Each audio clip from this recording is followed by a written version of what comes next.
것이다. 지금 이제 칭찬들었던 내 사업과 사랑과 믿음과 성의가 있는데 내가 하고 있는 그것만이라도 잘하면서 거짓된 자를 경계하면서 예수님 재림할 때까지 그걸 지키고 있어라. 네가 잘하는 것만이라도 하고 더 이상 하지 말라. 그건 뭐예요? 어린아이와 같은 신앙이기 때문에 경건의 비밀을 알려줄 수도 없고 그게 진리되기 때문에 그걸 주지 않고 너는 잘하고 있는 그 정도에서만 상을 받고 어린아이에 들어가는 일층전에 들어가고 그걸로 신앙생활을 끝내라. 이렇게 말씀하고 있습니다. 이해가 되시나요 여러분? 신앙의 육심을 가지게 되시길 축원합니다. 이 세상의 애정과 욕망의 육심을 가지는 것이 아니고 영적인 욕망을 가지는 게 영적인 욕망. 이 30, 40년 신앙생활하고 일평생 70, 80년 살다가 천국에 갔는데 이야기를 하면 높은 천국을 바라보고 더 영적으로 성장하고 더 주님 사랑하고 말씀을 사랑하고 이런 진리를 사랑하고 이런 욕망을 가지고 영적인 욕망을 가져야지 이 세상 욕망을 가지고 어떻게 하면 아파트 병들을 한 5명 늘려갈 것인가 이런 생각 그게 아니라는 거예요. 25절, 26절, 27절입니다. 26절, 27절.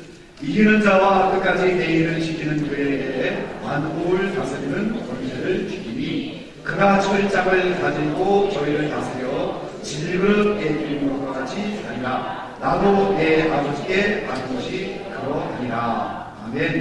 끝까지 내일을 지키라. 그에게 이긴 자에게 약속하는 거죠. 만국을 다스리는 권세를 주겠다.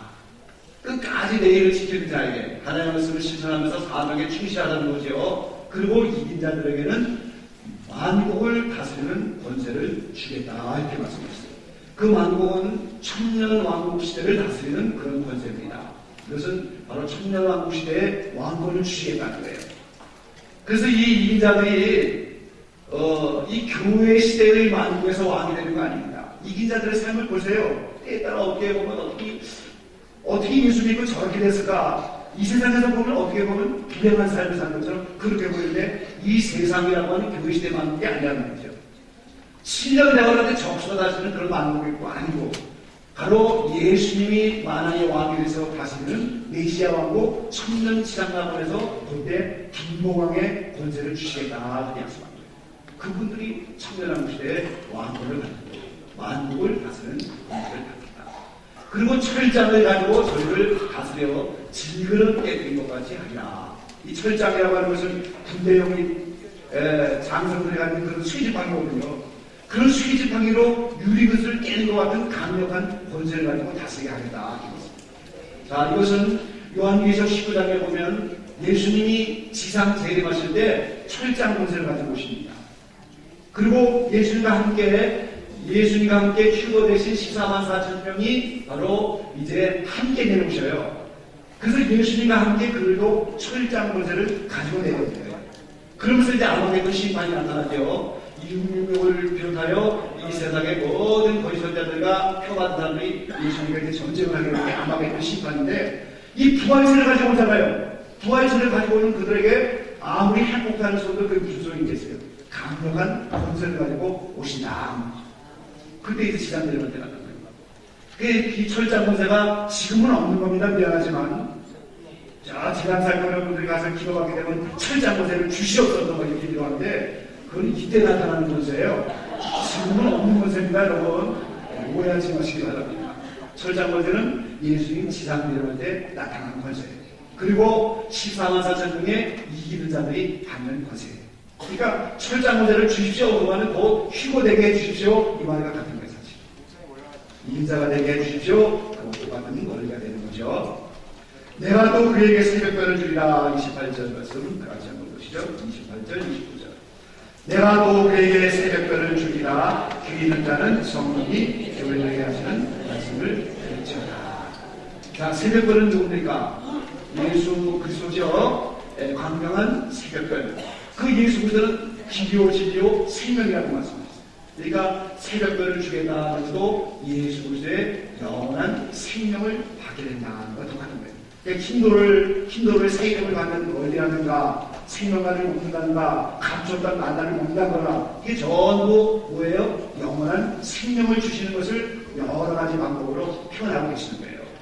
그래서 그 12가지 받게 되는 이긴 자들의 약속이 여러 가지입니다. 이 땅에 살아가는 동안에 천국에서 받게 된 성령을 지금 현재적으로 받는 거죠. 얼마나 놀라운 일이에요. 내세 천국에 가서 받게 된 그 가난 천국의 영원한 생명을 현재적으로 누리는 거예요. 그러니 얼마나 놀라운 평강의 영혼에 들어가 있겠어요. 그 주님이 세상에 줄 수 없는 평안을 주겠다. 그리고 이제 그런 분들이 천년왕국에서 만약에 왕이 되신답니다. 또 천국에 가서 받게 될 이런 영광, 그 12가지가 여러 가지의 이런 것을 받는 것입니다. 자, 그 다음에 이제 5번째 사대의 교회, 사대에게 편지 3장 1절로 6절까지입니다. 이 사대에는 칭찬이 없어요. 아까 소문하는 책망이 없는데 이 사대에는 칭찬이, 책망만 있는 교회입니다. 이런 교회가 되지는 안 되겠죠. 우리는 소문화처럼 환난곤란이 많아도 칭찬만 있고 책망이 없는 교회가 되는데 여기는 칭찬이 없는 교회예요. 책망만 있는 교회예요. 터키 유니버시티의 수도였고 금고래가 유명했고 가장 기묘한 그런 도시였어요. 3장 1절 나가서 보겠습니다.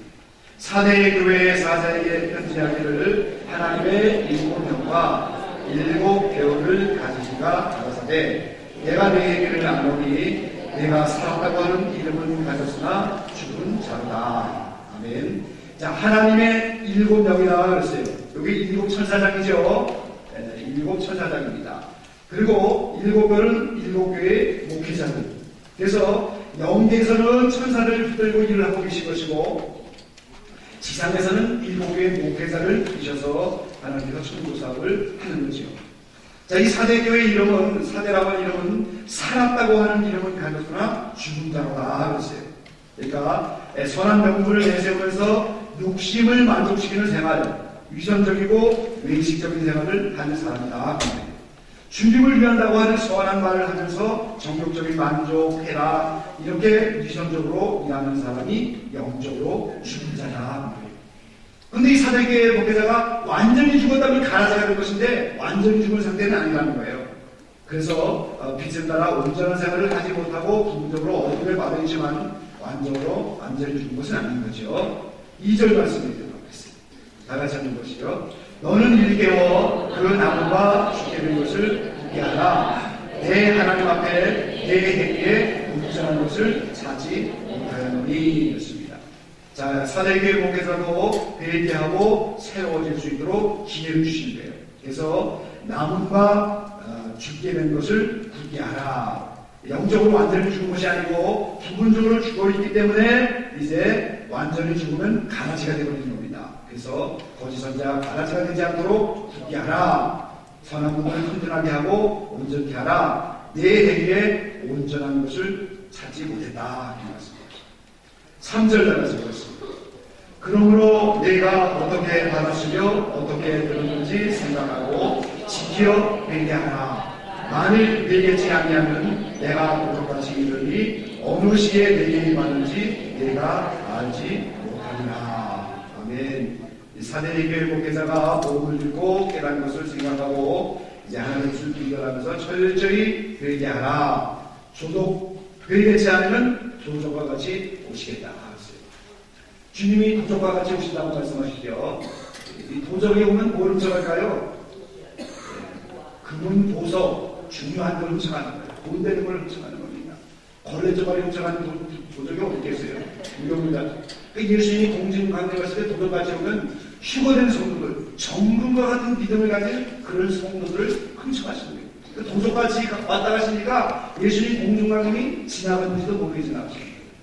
이런 진리를 무장하지 않는 분들은 예수님의 공중강림이 지나가도 깨닫지 못하는 겁니다. 아니, 우리 담임 목사님이 교회 오면 다 아시게 된다고 했는데 나도 아직 휴가하다 보는데 무슨 공중강림이 지나가느냐, 그런 큰 오해를 하고 살아갈 거예요. 제가 춘천에 있을 때 어느 목사님은 그 춘천이 큰 교회인데 그 교회 안에 성도가 다 휴거됐다는 거예요. 만약 휴거될 자신이 없으면 목사님 올라갈 때 다시 그래도 붙잡고 올라오라고 이렇게 얘기했어요. 그분 저보다 뚱뚱해서 제가 보니까 못 올라갔을 것 같은데 내 다리를 붙잡고 오라고. 그게 얼마나 잘못된 신앙을 갖고 있는 거예요. 세례 요한이 예수님의 길을 대비하러 오셨죠. 그래서 그 길을 닦은 겁니다. 세례 요한이 높은 산을 깎아내고 그 꼴짝들을 메워가고 오시는 예수님의 길을 대비하라 그랬어요. 여기 박근혜 대통령은 이 길을 좀 정비해야 되지 않겠어요? 그처럼 재림하여 오시는 예수님을 맞이하도록 이 시대에도 세례 요한처럼 그분의 길을 예비해야 되는 겁니다. 믿습니까? 그럼 우리도 대통령이 오는 것처럼 길을 닦아서 아스팔트를 하는 거예요? 영적 길을 예비하는 거예요. 잘못된 신앙의 산을 깎아내리라는 겁니다. 잘못된 그 골짜기를 메우라는 거예요, 지금. 다 휴거됐다고 단다고 착각하고 있는 그거를 고치라 이 말이죠. 미안하지만 도덕과 같이 오시는 그 주님 앞에 보석과 같이 정금과 같이 연단받은 그런 분들만 올라가고 공중관용이 지나가지도 모르게 지나갈 때 많은 성도들이 대화가 들어간다는 이런 진리의 말씀으로 이들을 깨우쳐줘라 이 말이에요. 그래서 이 진리가 세례요한처럼 재림하시는 예수님의 길을 예비하는 그런 사역이 되는 겁니다. 다 누구였다고 잘못 알고 있는 그 산을 깎아버리라는 거예요 지금. 꼴짜기를 메워주라는 거예요 지금. 그래서 7년 대화를 준비하고 영계의 심판대가 있다는 사실을 준비하고 올바른 신앙을 가지고 준비하라. 예수를 믿는다고 해서 성경 한번 봐고 교회에 들어오기만 하면 그냥 도매도로 다 천국에 갈 것처럼 착각한 신앙을 고쳐줘라 이 말이에요. 올바른 교훈만을 심어주고 두려움과 떨림으로 구원을 이뤄가고 상을 받고 행한 대로 갚아주시는 원리를 깨우쳐줘라 이 말이에요. 그래서 이 시대에 재림하여 오시는 주님의 길을 세례요한처럼 예비하는 사역이 이런 사역을 하고 있는 겁니다. 잘못된 사람은 깎아내야 되는 거죠. 꼴짜기를 메워줘야 돼요. 그래야 재림하여 오시는 그 주님을 우리가 맞이할 수 있습니다. 자, 한 생명이 천하보다 느끼한데 이렇게 많은 예수 믿는 사람이 다 지금 대화나 심판대에 들어가게 돼 있는데 이걸 모르고 기다리지 못하는 사람들은 어떻게 하겠어요? 무슨 코미디에 뭐 당황하셨죠? 뭐 이런 거 있잖아요. 그것처럼 얼마나 당황하겠어요? 얼마나. 많은 분들이 오해를 했어요. 아, 예수님 공중관이 우리 세대에 온다고 다행인데 안 오면 어떻게 이거 다 소용없는 거 아니냐 그렇게 생각하잖아요. 어느 시대에 살든지 간에 내 앞에 대화라는 준비가 되어 있는 거예요. 이걸 준비하여 들어가는 이 길에 당황하지 않는단 말이죠.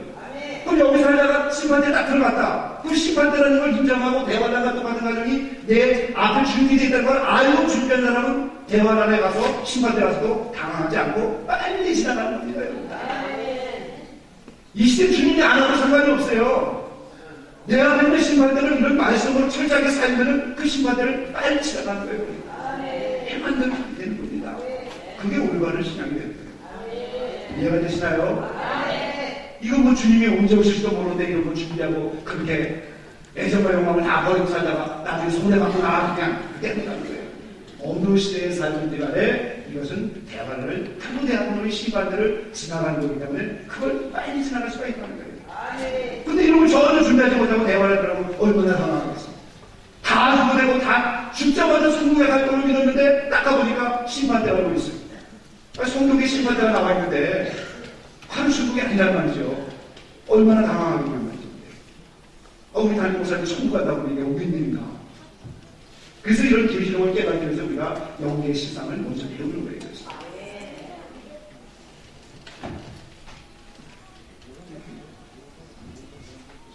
그래서 주님이 누적과 같이 오신다. 그러니까 개인적으로도 언제 내 개인적인 중간에 올지 아무도 모르는 거예요. 언제 중간에 올지 어떻게 합니까? 지상 재림하신 예수님도 도적같이 오셔요. 7년이라고 하는 기간이 있지만은 이때 계시록 16장에 보면 도적과 같이 오는 거예요. 그래서 대관원에 들어가 있는 사람들도 도적같이 오신 주님 앞에 부끄럼 당하지 않도록 흰 옷을 준비하도록 그렇게 권면하고 있어요.